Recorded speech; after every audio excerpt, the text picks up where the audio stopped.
Assalamualaikum warahmatullahi wabarakatuh. Perkenalkan, nama saya Ina Mustaina, NIM 2414101444, asal Pandeglang. Hobi saya yaitu rekod. Saya akan melakukan pemenuhan tugas UAS mata kuliah filsafat umum. Pada video ini, saya akan menjelaskan beberapa pokok bahasan dalam mata kuliah filsafat umum, yaitu perbedaan sifat kebenaran ilmu, filsafat, dan agama. Selanjutnya yaitu hubungan ontologi, epistemologi, dan aksiologi, serta pentingnya filsafat dalam membentuk pola pikir dan kesan saya terhadap mata kuliah filsafat umum ini. Baik, mungkin langsung saja, yaitu yang pertama, perbedaan sifat kebenaran ilmu, filsafat, dan agama. Kebenaran ilmu pengetahuan bersifat empiris, rasional, dan objektif. Kebenaran ilmu diperoleh melalui proses observasi, eksperimen, serta analisis yang sistematis karena bergantung pada data dan metode ilmiah. Kebenaran ilmu bersifat tentatif, artinya dapat berubah atau berkembang seiring ditemukannya fakta dan teori baru. Berbeda dengan ilmu, kebenaran filsafat bersifat rasional dan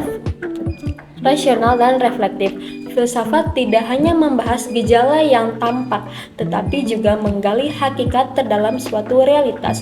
Kebenaran filsafat diperoleh melalui argumentasi logis dan pemikiran kritis, sehingga bersifat terbuka untuk diperdebatkan dan dikaji ulang. Sementara itu, kebenaran agama bersifat absolut dan normatif, karena bersumber dari wahyu Tuhan.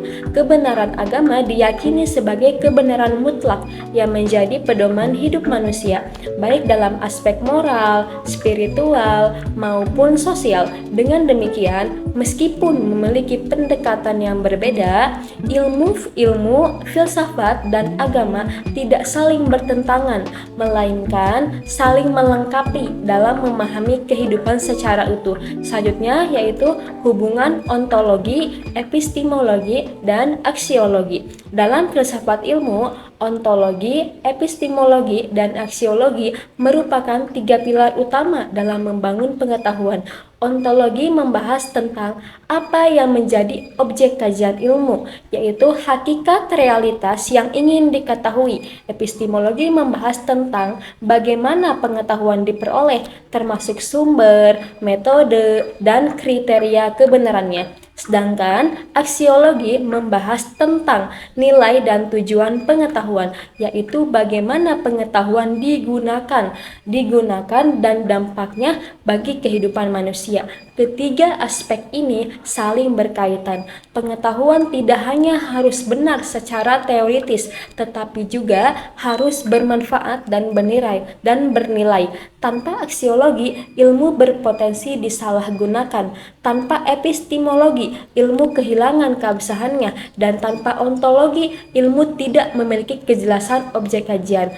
Selanjutnya yaitu pentingnya filsafat dalam pembentukan pola pikir. Menurut saya pribadi, filsafat ini memiliki peran penting dalam membentuk pola pikir kritis, logis, dan reflektif. Filsafat melatih kita untuk mempertanyakan sesuatu secara mendalam, tidak hanya menerima informasi secara pasif. Dengan filsafat, kita diajak untuk berpikir sistematis, menyusun argumen yang rasional, serta menghargai perbedaan pandangan. Selain itu, filsafat membantu mahasiswa memahami keterkaitan antara ilmu pengetahuan, nilai, dan tanggung jawab moral, sehingga ilmu yang kita pelajari tidak bersifat netral semata, tetapi juga memiliki orientasi etis. Selanjutnya yaitu kesan saya terhadap mata kuliah filsafat umum.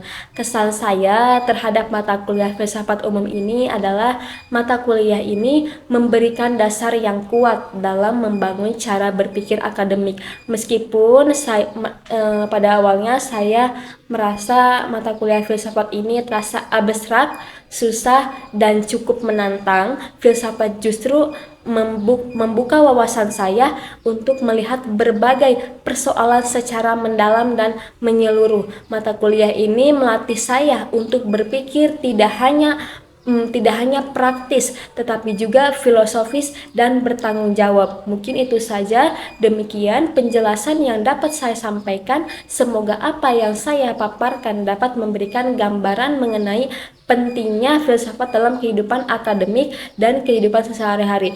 Kurang lebihnya mohon maaf. Terima kasih. Wassalamualaikum warahmatullahi wabarakatuh.